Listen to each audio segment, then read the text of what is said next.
Bueno, muy buenas tardes. Esta es la actividad número uno de la materia de probabilidad y estadística en la materia de la Universidad Uniminuto o Minuto de Dios. Yo soy Manuel Eduardo Mora Rodríguez, mi ID es 00955236. En este caso vamos a hacer la evaluación probabilística y estadística del colapso estructural, en un caso hipotético, de un edificio después de haber recibido un sismo. Nuestra agenda será la descripción del caso, el análisis estructural del edificio, las estadísticas de ocupación y los factores humanos que pudieron llevar al edificio a colapsar, el historial sísmico y el análisis probabilístico que, bueno, como le acabo de decir, nos llevará al por qué el edificio pudo haber colapsado. Las conclusiones y las formulaciones de la hipótesis para llegar a un punto basado en las matemáticas, en este caso en las probabilidades y las estadísticas de por qué el edificio pudo haber colapsado. Entonces vamos primero con el caso y contexto del colapso. Tenemos una zona sísmica activa, en este caso podríamos tomar Bogotá como este hecho, y nuestro edificio va a estar ubicado en una zona muy residencial y comercial. Este edificio va a ser construido hace 30 años o más, donde el edificio lógicamente no entra de las normativas técnicas para la construcción de las estructuras antisismos. Y el enfoque del estudio vamos a analizar los factores que pudieron llevar al colapso y vamos a aplicar los modelos de probabilidad y estadística que pueden funcionar a un futuro para la prevención de que estas cosas puedan suceder en estructuras futuras. En este caso, en el hecho de cuando nuestro edificio colapsa, va a haber un evento de magnitud de 7.2 en la escala de Richter con una alta intensidad percibida, con 45 segundos con su sacudida principal, sin contar las réplicas que pudieron existir, y un epicentro de 15 kilómetros adentrándonos hacia el centro de la Tierra. Luego vamos a entrar en la justificación del enfoque, perdón, de probabilidad, de las probabilidades y las estadísticas que pudieron llevar al colapso del edificio. La cuantificación de la incertidumbre es el enfoque de probabilidad que nos va a permitir medir la incertidumbre en eventos sísmicos y respuestas estructurales, considerando la variabilidad de la material y la carga dinámica que puede llegar a soportar la estructura. El modelado estadístico de daños, en este caso la estadística nos va a facilitar, perdón, la estimación de la distribución de los daños y la predicción de riesgos futuros apoyándose en el análisis de las fallas históricas que pudieron haber tenido los edificios. Y la optimización, prevención y mantenimiento de las estructuras para evitar o por lo menos minimizar los daños estructurales o inclusive los derrumbes de los edificios. Entonces vamos primero con el análisis estructural del edificio. En este caso tenemos un edificio con concreto armado, el acero estructural conforme a normativas vigentes al momento de la construcción, es decir, no entra dentro de la normativa antisísmica nacional o internacional que sean existentes en este detalle. Las configuraciones y los detalles, perdón, van a ser la revisión de las juntas, las tipologías de las columnas y vigas y los criterios de resistencia a los materiales. La seguridad ante un sismo va a ser dada por verificación de factores de seguridad y adecuación frente a cargas sísmicas considerables. Tenemos puntos vulnerables, conexiones viga-columna, que las mismas no hayan sido hechas de acuerdo a una normativa, pero vuelvo y repito, debido a que el edificio se construyó antes de que existieran las nuevas normas antisísmicas, puede ser que haya poco material, que no lo hayan sentado bien, sedimentado de manera adecuada. En la corrosión del acero podemos ver que el acero no haya sido protegido con algún anticorrosivo, que el concreto que rodea este acero no haya sido protegido con algún antihumectante o alguna barrera protectora que impidiera tanto la que el material se haya visto afectado tanto por el sol como por el agua. La concentración de cargas en los niveles con acumulación de cargas en refuerzo suficiente, que generen puntos críticos donde se comienzan a ver grietas, donde se comienzan a ver incluso desprendimientos de materiales, y el impacto global que genera en las fallas de estos puntos puede comprometer la integridad estructural del edificio, ¿cierto? La evaluación estadística de la resistencia la vemos en pantalla. Esto es bajo la normativa. El valor medio de resistencia estructural obtenido representa la capacidad promedio bajo análisis estadístico para predecir fallas en distintos escenarios sísmicos. ¿Esto con qué fin?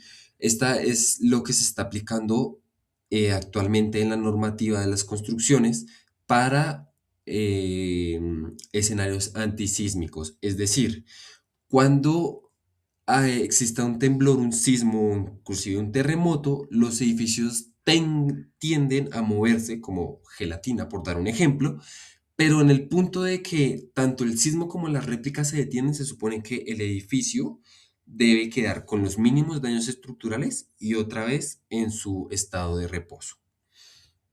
Las estadísticas de ocupación y factores humanos, vemos que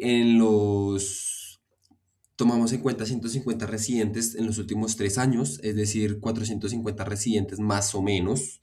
En este caso tenemos que encontrarnos de que son núcleos familiares dispersos, ¿sí? No simplemente el núcleo familiar común de los padres, los hijos, pueden ser muchas más familias en un solo apartamento o en un solo lugar, o pueden ser una sola persona con animales, con demás, pero también tenemos que encontrar que la carga estructural eh, va a ser también peso y generar que la estructura tenga que soportar pues, más peso, lógicamente. La distribución temporal espacial, encontramos que siempre en cualquier, bien sea este edificio, casas comunes, lo que sea, la ocupación de habitantes dentro del edificio va a ser más que todo en las horas nocturnas y los fines de semana. En horarios diurnos no quiere decir que no haya nadie, pero pues la cantidad va a ser casi que un 75-85% menor a la ocupancia de lo que acabo de mencionar, además de los puntos comunes en los cuales se pueden tender a reunir la mayoría de familias. La ocupación versus el estado del edificio, entonces los datos de inspección, correlación entre ocupación y deterioro observable, y la gráfica de ocupación versus daños acumulados. La tendencia creciente del índice de daño conforme aumenta la carga humana. El eje X es el nivel de ocupación en porcentaje y el eje Y el índice de daño acumulado. Historial sísmico y analítico, vemos varios sismos, vemos 4 sismos eh, con diferentes escalas de Richter y diferentes focos de réplicas. En el análisis de réplicas y la secuencia sísmica, réplicas de alta magnitud tempranas, réplicas de alta magnitud tardías, réplicas de baja magnitud tempranas y de baja magnitud tardías. El impacto que puede generar cada una de ellas es completamente distinto, pero pues no significa que la estructura no reciba un daño. El modelado estadístico, entonces tenemos un resumen de riesgo por escenario y una probabilidad de colapso por escenario. Lógicamente, mientras más grande sea el sismo o la réplica, pues va a haber un, una mayor probabilidad de un daño en la infraestructura del edificio. Entonces, el colapso se explica por la concurrencia de sismos significativos, vulnerabilidades estructurales y la alta ocupación de personas en la estructura. Y los resultados estadísticos indican márgenes insuficientes de seguridad sísmica y una probabilidad de falla mayor por daños acumulados, discúlpenme.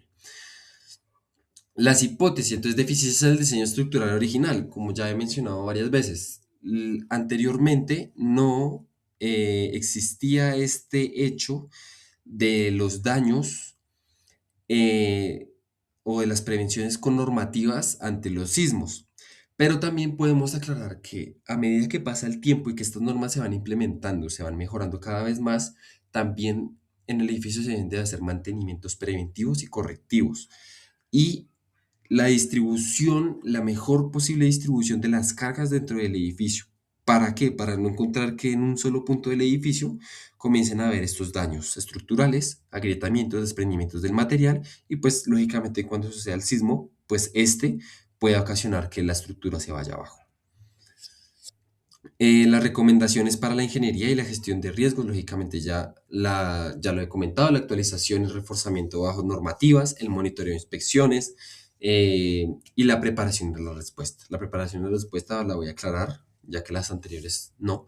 La preparación de respuesta es la capacitación que se le hace a las personas directamente para qué hacer en dado caso de un sismo, de tener una respuesta pronta para que haya la mínima cantidad de heridos, la mínima cantidad de pues fatalidades y esto lograr minimizar también daños estructurales y pues daños que afecten a seres humanos. Las conclusiones claves serían la seguridad sísmica, el enfoque basado en las evidencias, el análisis de probabilidades y estadísticas que permite formular hipótesis y conclusiones sustentadas del porqué. Las vulnerabilidades estructurales identifican puntos críticos del sistema que incrementan la probabilidad del colapso, los factores humanos y gestión, que son las decisiones, las supervisiones de un cumplimiento normativo que ya existe, que cada día se va adecuando y se va mejorando, y las recomendaciones accionables tanto a las personas como para los entes de control de riesgos. Y eso sería todo, gracias.